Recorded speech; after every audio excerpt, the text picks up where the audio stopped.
Okay, now we have the board disconnected.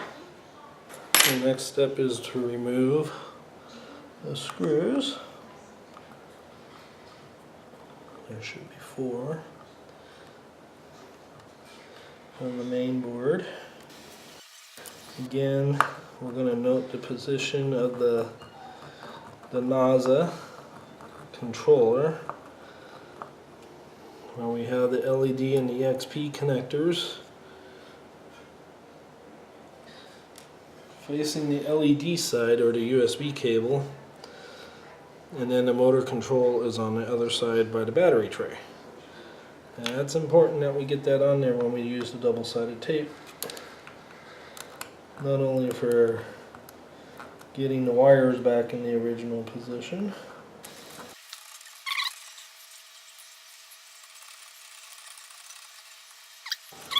Got a little bit of glue over here. Looks like the power is already attached, so that's nice. One less thing to solder. Notice the different control mounts. So that's going to go in like that. And they also pre-tin the soldering points. There's ground, so they are a little bit different in the layout. Not as many places to mount a zip tie. And notice it's off to the side. So it's not going to be positioned in the center. To remove the LED, there's some foam here.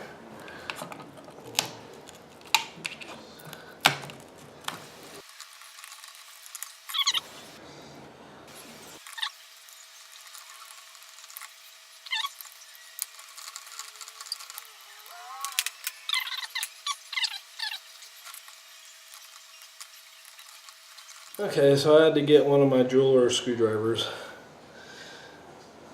So that's all I had left without glue on the tip. And sure enough,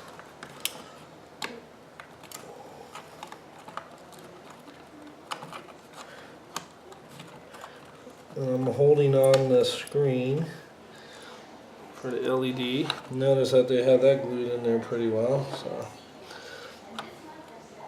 and I cut through some of the glue. Alright, so there's our USB cable. Goes into the LED module. And that should unplug. And you say, why the difference? Basically, because they gave us a longer cable. It's the same board. So if your LED light ever goes bad, you could use this one. You just have to do some work to get the shorter cable and extend it. Put in the original USB cable. Now I'm going to clean that old silicone out of there. So we have the LED facing the outside. We'll go ahead and attach the screen.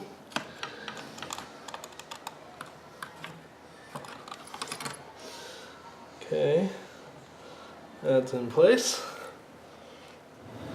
Okay, so we're going to put on the protective foam. Okay,